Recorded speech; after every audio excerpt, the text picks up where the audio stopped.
Wow, किती मस्त असे वडापाव एकदम झणझणीत असे मस्त बनलेले आहेत, एकदम ठेल्यावरच्या सारखे बनलेले आहेत. तर हे वडापाव कसे बनवायचे आहेत नक्की तुम्हाला सांगते. आणि स्पेशल चटणी, की सिंपल रेसिपी आहे आणि एकदम मस्त अशी वडापावच्या ठेल्यावर पण अशी भेटणार नाही अशी चटणी मी बनवलेली आहे. ती कशी बनवायची आहे ते चला आपण बघूया. पूर्ण रेसिपी बघा तुम्ही, पूर्ण रेसिपी तुमच्यासाठी नवीन आहे, बघू शकता तुम्ही. इथे मी आलू घेतलेले आहेत, आलू छान शिजवून असे उकडून घेतलेले आहे आणि छान असे छिलके काढून घेतलेले आहे. आता आपण याची भाजी तयार करणार आहोत, म्हणजे वडे बनवायसाठी भाजी तयार करणार आहोत आलूची. तर बघू शकता अशा पद्धतीने तेल घेतलेलं आहे मी. तेल छान गरम होऊ द्यायचं आहे. तेल एकदम छान कडक असं गरम होऊ द्यायचं आहे. नंतर त्यामध्ये मोहरी घालायची आहे, जिरे घालायचे आहेत, हिंग घालायचं आहे. असं छान तडतडू द्यायचे आहे. छान तडतडल्याशिवाय कढीपत्ता घालायचा आहे. छान तडतडल्यानं चव खूप छान येते भाजीला. आणि हे बघा मी उकळीमध्ये इथे मिरच्या खूप झणझणीत बनवलेल्या आहे. मिरच्या पण घेतल्या, 7 ते 8 मिरच्या घेतलेल्या आहेत आणि लसूणाच्या पाकळ्या घेतल्या, थोडंसं अद्रक घेतलेलं आहे. हे सगळं आपण कुटून घेतलेलं आहे उकळीमध्ये. बघू शकता इतकं मस्त असे झणझणी बनवायचं आहे म्हणून छान असं तिखट, मिरच्या पण जास्त घातलेल्या आहेत मी. तुम्ही तुमच्या आवडीनुसार घालू शकता. तुम्हाला तिखट जर जास्त आवडत नसेल तर तुम्ही कमी तिखट घाला. तर अशा पद्धतीने हे छान भाजून घ्यायचं आहे. छान भाजून घेतल्यानं खूप छान टेस्ट येते. बघू शकता अशा पद्धतीने यामध्ये हळदी पावडर घालायचं आहे, मीठ घालायचं आहे चवीपुरतं. तर मी मिरची ते कुटताना ना थोडंसं मीठ घातलं होतं, तर आता नंतर घालेल मी. तर बघू शकता हे सगळं बटाटा स्मॅश केलेलं आहे ते सगळं यामध्ये टाकायचं आहे आपल्याला. आधी स्मॅश करून घ्यायचं, नाही तर नंतर टाकायचं. तर बघू शकता जास्त एकदम असं थोडी एखादी गाठ यामध्ये राहिली तरी चालेल, कारण की वडापावमध्ये चालतं असं, ठीक आहे, आणि छान पण लागतं. तर बघू शकता अशा पद्धतीने सगळं स्मॅश करून घ्यायचं आहे. मी सगळं आधी मिक्स करून घेतलेलं आहे. सगळं मिक्स केल्याच्यानंतर स्मॅश करून घेतलेलं आहे. मीठ घालायचं आहे स्मॅश करायच्या अगोदर. तर बघू शकता अशा पद्धतीने मीठ पण घातलेलं आहे आणि छान आता आपल्याला ना स्मॅश करून घ्यायचं आहे. तर बघू शकता अशा पद्धतीने छान स्मॅश केलेलं आहे. कोथिंबीर पण घातलेली आहे मी. आता आणखीन छान मिक्स करून घ्यायचं आहे आपल्याला.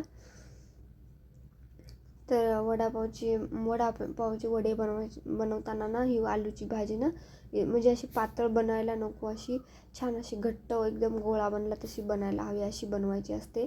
तर याला जास्त पण पातळ नाही करायची असते, नाहीतर मग पाणी सुटतं मिठाला, म्हणून मी लास्टला मीठ घातलेलं आहे इथे. तर तर बघू शकता इथे अशा पद्धतीने आपली आलूची भाजी तयार झालेली आहे. आपण इथे मोठी कटोरी घेतलेली आहे, त्यामध्ये आपल्याला आता वड्याचं ते बेटर बेसन टाकून ते बेटर तयार करायचं आहे. तर बघू शकता इथे या कटोरीमध्ये मी बेसन घालणार आहे. 2 ते 3 चम्मच बेसन घालणार आहे मी.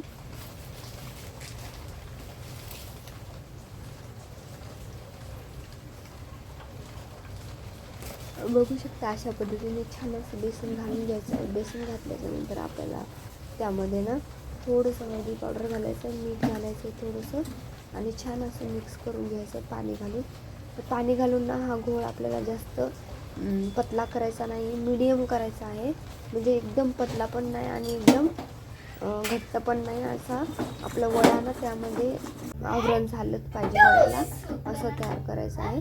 तर तुम्हाला ना एक वडा टाकल्याच्या नंतर कळेलच आपला वडा कसा जमला आहे. तर बघू शकता अशा पद्धतीने छान असं सोडा पण टाकून घ्यायचा आहे खायचा. त्यामुळे ना काय होईल ना, छान असे फुगून जातील वडे, मस्त असे त्याचं आवरण छान होईल. तर अशा पद्धतीने इथे मी कढाई ठेवलेली आहे. कढाईमध्ये तेल टाकून घेतलेलं आहे. तेल छान असं गरम होऊ द्यायचं आहे. आणि हे बघा यामध्ये मी जे आपण बेटर केलं होतं ना त्याचं थोडंसं बेटर घेऊन असं टाकत आहे, म्हणजे की आपलं तेल पण छान गरम होईल. आणि आपल्याला मी सांगते मी कशासाठी करायला ते नंतर सांगते. बघू शकता अशा पद्धतीने टाकून घ्यायचं आहे आपल्याला. तर अशा पद्धतीने छान असं भाजून घ्यायचं आहे, क्रिस्पी होईपर्यंत भाजून घ्यायचं आहे. म्हणजे कच्चं राहता कामा नाही, छान क्रिस्पी झालं ना तर छान टेस्ट पण येते. तर बघू शकता हे आपण ना कशासाठी काढत आहोत, हे आपल्याला चटणीसाठी काढायचं आहे. याचीच आपल्याला चटणी बनवायची आहे वडापावची. तर अशी चटणी बनवायची ही सिक्रेट रेसिपी आहे. ते बघू शकता अशा पद्धतीने काढून घ्यायचं आहे. आता ही भाजी मी एका प्लेटमध्ये काढून ठेवली होती, थंड झालेली आहे आलूची भाजी वड्याची. तर आता छान अशा आपल्या हाताने वड्याचा आकार तयार करून घ्यायचा आणि आपण फटाफट असे वडे तयार करून घ्यायचे आणि नंतर मग आपण या बेटरमध्ये टाकून आपण लगेच करायला सुरुवात करायची. बघू शकता असे चापट करायचे, थोडे एकदम गोल पण करायचे नाही, वड्यामध्ये खूप मोठे होतील आणि फुगून पण ना हे मोठे होतात, त्यामुळे थोडंसं छोटाच आकार घ्यायचा पहिल्यांदाच. तर बघू शकता अशा पद्धतीने छान असे वडे करून घ्यायचे आहेत आणि 3-3 तुमच्याकडे जसे मावतील तसे तुम्ही टाकू शकता. तर मी इथे हवं तर तुम्ही कढीपत्त्याचे पानं काढून पण टाकू शकता, पण मी ते नाही काढलेले आहे, छान लागते टेस्ट. तर अशा पद्धतीने असे वडे बनवून ठेवायचे, नंतर या बेटरमध्ये टाकायचे आणि मग लगेच आपल्याला करायला सुरुवात करायची. असे बघू शकता आपण असे डुबवून घ्यायचे त्यामध्ये बेसनमध्ये, आपल्याला तेव्हाच कळतं. बघू शकता आवरण कसं झालेलं आहे कसं नाही तेव्हाच कळतं. तर माझं थोडंसं पातळ झालं होतं, पण ठीक आहे. आता पुन्हा का मी बेसन टाकलं नाही, तर बघू शकता वडे तुम्ही कसे बनत आहेत ते दाखवते तुम्हाला. तर तेल गरम झालेलं आहे छान असं, आपण आता वडे टाकून घेऊ यामध्ये एक एक करून.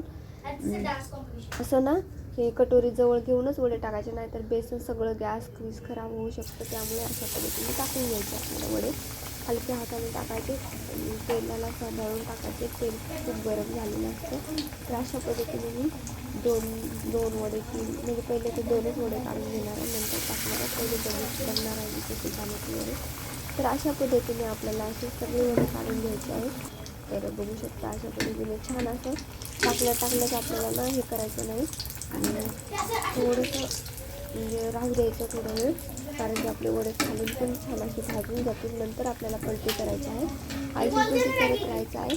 गॅस मी एकदम कमी पण ठेवला नाही, फास्ट ठेवलेला आहे. नंतर मी थोडासा कमी करेल, कारण ना कमी ठेवलं ना तर वड्यामध्ये तेल खूप शोषून घेतं, त्यामुळे कमी एकदम ठेवायचं नाही आणि एकदम फास्ट पण ठेवायचं नाही. पहिल्यांदा थोडं फास्ट ठेवायचं, नंतर तुम्ही थोडा मीडियम करू शकता. बघू शकता अशा पद्धतीने आपले वडे छान असे तयार झालेले आहेत. बघू शकता अशा पद्धतीचे छान आपल्याला असेच वडे करून घ्यायचे आहे सगळे. त्या अगोदर आपण आता पुन्हा एकदा ना हे बघा हे वडापाव चटणीसाठी आपण काढून घेतले, तसंच आवरण एकदा आपल्याला आणखीन एकदा थर असा तयार करून घ्यायचा आपल्याला. बघू शकता आता तेल खूप छान गरम झालेलं आहे. आता मी थोडं टाकून आणखीन आपल्याला ते तयार करायचं आहे चटणीसाठी. तर ही खूप स्पेशल चटणी आहे आणि अशीच चटणी तुम्ही नक्की बनवा, टेस्टी पण लागते, काही मेहनत नाही या चटणीमध्ये. खूप छान वडापावची चटणी बनवते, तुम्ही नक्की ट्राय करून बघा ही चटणी एकदा. बघू शकता अशा पद्धतीने छान असं क्रिस्पी असं काढून घ्यायचं, कारण की ना आपल्याला क्रिस्पी झाली तर चटणी पण खूप छान बनते आणि तेल राहता कामा नये यामध्ये, नाहीतर चटणी खूप ओली अशी होऊन जाते. तर बघू शकता तुम्ही पण आपलं काढून झालं, आपण आता वडे काढून घेणार आहोत. तर बघू शकता अशा पद्धतीने छान असे वडे आपल्याला काढून घ्यायचे. बघा कसे टाकताना पण अशा हाताने टाकावं लागतात घालून होते काय ते आणि बेसन असतं बेटर असतं त्यामध्ये पण छान असे मिक्स करून आपल्याला टाकावं लागतं. बघू शकता जिथं माझ्या हाताने हे झाले तिथं मी परत असं बेसन टाकलेलं आहे वरतून. तर अशा पद्धतीने आपल्याला छान अशी वडे तयार करून घ्यायचे आहेत आणि तुम्हाला ही रेसिपी कशी वाटते ना ते कमेंट करून सांगा आणि चॅनलला सबस्क्राईब करायला विसरू नका. आणि पावसाळा चालू म्हटल्याच्यानंतर कुणाला वडे खायची इच्छा होत नाही, सगळ्यांना असे वडे खायची इच्छा होते, पण ना बाहेरून आणायला गेलं तर महागाई पण खूप आहे आणि पोट पण भरत नाही त्या खाण्याने. म्हणून आपण असे घरीच वडे बनवले ना तर सगळेच जण खातील, पण सगळ्यांच्या आवडीचा नाश्ता पण होईल आणि डबल 600 रुपये झालते एकदा. म्हणजे कसं घरचं असतं ना, पैसे नाही तर खाऊ शकतो. पहिलेचे वडे तर नाही, पण नंतरचे वडे छान बनलेले आहेत तुम्ही बघू शकता. अशाच पद्धतीने आपण वडे. तर आता आपण ना चटणी बनवायला घेणार आहोत. जे आपण कढईमध्ये हे काढून घेतलं होतं ते आपण टाकणार. बघू शकता किती निघलेलं आहे, 2 थर काढलेले आहेत मी, पहिल्यांदा एकदा आणि नंतर एकदा. तर असे आपण हे घेतलेले आहे बघू शकता तुम्ही. आता यामध्ये आपल्याला जास्त काही घालायची गरज नाही. बघू शकता मी छिलक्यासोबत असा लसूण टाकलेला आहे, लसूणला साफ केलेलं नाही मी, छिलक्यासोबत लसूण चटणी कोणती बनवताना ना तुम्ही असं टाकून बघा, खूप छान चटणी होते. लाल मिरची पावडर टाकलेला आहे, हे ना कलरवाला नाही आहे, एकदम तिखटवाला आहे झणझणीत. तर मी हे टाकलेले आहे 1.5 चम्मच. मीठ घालायचं आहे थोडंसं चवीनुसार. आता आपल्याला हे सगळं मिक्सरमधून बारीक करून घ्यायचं आहे. ते मिक्सरमधून बारीक करून घेईपर्यंत पुन्हा मी वडे घातले होते. आता वडे टाकल्यानंतर ना वड्याच्या सोबत मिरची नाही म्हटलं तर काही वड्याला चवच येणार नाही. तर बघू शकता मिरच्या पण टाकलेल्या आहेत आणि ह्या मिरच्याला खूप तिखट असतात. या आवडीच्या तिखट कलरच्या कलरच्या त्या मिरच्या असतात ना, टोमॅटो तिखट आपण वापरू शकता. तर खूप मस्त लागेल. सगळेजण आवडून खातील पण त्या मिरच्या. तर ह्या मिरच्या खूप तिखट आणि तिखट खाण्यासाठी जास्त जात मिरच्या एखादी मिरची ठीक आहे, पण खूपच तिखट असतात ह्या मिरच्या. तर बघू शकता प्रमाणे आपला वडापाव छान असं तयार झालेला आहे. तर हे बघू शकता त्यापेक्षा पण आत्ताचे वडे खूप छान निघलेले आहे. तर असेच आपली बघत आपल्याला कळेल की वडे कसे बनवले आहेत. त्यानुसार आपल्याला बघू शकता मी काय नंतर यामध्ये बेसन मिक्स केलेलं नाही काय नाही, कारण की तोच थोड्या वेळाने म्हणजे जास्त भिजतं ना बेसन, त्यामुळे ते असे व्हायला लागतात. तर त्यामुळे तुम्ही काय करायचं अगोदरच बेसन भिजत ठेवायचं. तर आपल्याला वडे करायचे. बघू शकता किती मस्त असे वडे तयार झालेले आहेत. झाले ना मग एकदम वडे ठेल्यासारखी चटणी पण घरी. तर अशा पद्धतीने खूप मस्त वडापाव खूप मस्त मुलांनी एन्जॉय केला. तुम्ही पण असेच वडापाव बनवा आणि काय म्हणलं होतं पप्पाला? मुलांना तुम्ही असं एन्जॉय करा. पावसाळ्यामध्ये खूप मस्त खायला आवडतं मुलांना, असं चटपटीत खायला आवडतं मुलांना.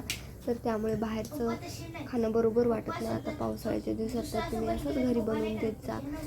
घरची चवच अलग असते, वेगळी असते आणि पोटभरीची असते. तर तुम्ही नक्की ट्राय करून बघा आणि स्पेशली चटणी तर नक्की ट्राय करून बघा. तुम्ही नक्की ट्राय करून बघा, तुम्हाला खूप आवडेल.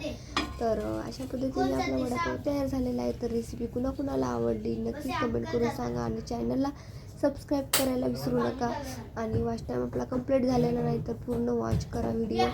तर चला तर मग भेटूया आपण पुढच्या व्हिडिओमध्ये. आणि असेच कमेंट करत राहा, बघत राहा, सपोर्ट करत राहा. आणि काय मिस्टेक झाली चूक झाली असेल तर तुम्ही मला सांगू शकता. आणि कशी वाटली मग तुम्हाला ही वडापाव रेसिपी, स्पेशल चटणीची रेसिपी कशी वाटली नक्की सांगा कमेंट करून. चला तर मग बाय बाय, भेटूया पुढच्या व्हिडिओमध्ये.